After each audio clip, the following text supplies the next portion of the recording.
उत्कल भवन में एक प्रोग्राम रखा गया है कि बंगालियों को निशाना बनाना। हमारे किसान कांग्रेस के प्रेसिडेंट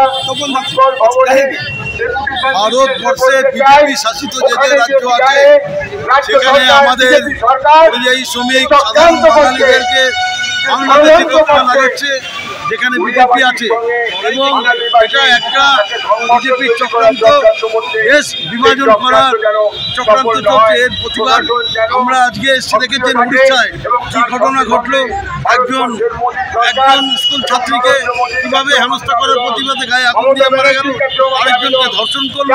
আর বিজেপি শাসিত যত রাজ্য আছে রোজকার একই ব্যাপার চলছে। তার প্রতিবাদে আজকে প্রদেশ কংগ্রেসের পক্ষ থেকে আমাদের মাননীয় সভাপতি সুমন সরকারের নির্দেশে আজকে এখানে এত বড় ডেমনস্ট্রেশন হলো। এটা বন্ধ না হলে আগামী দিনে আরো অনেক বড় আন্দোলনকে নামবে বাংলাতে कांग्रेस। हमारे किसान कांग्रेस के प्रेसिडेंट गोविंदा ने इसी बात को कहा कि लोग अगर उड़ीसा में जा रहे हैं काम करने के लिए तो उसे क्यों परेशान किया जा रहा है। बीजेपी जो है वहाँ पे तो क्या वो पूरे हिंदुस्तान के लोगों को निशाना में रखेंगे?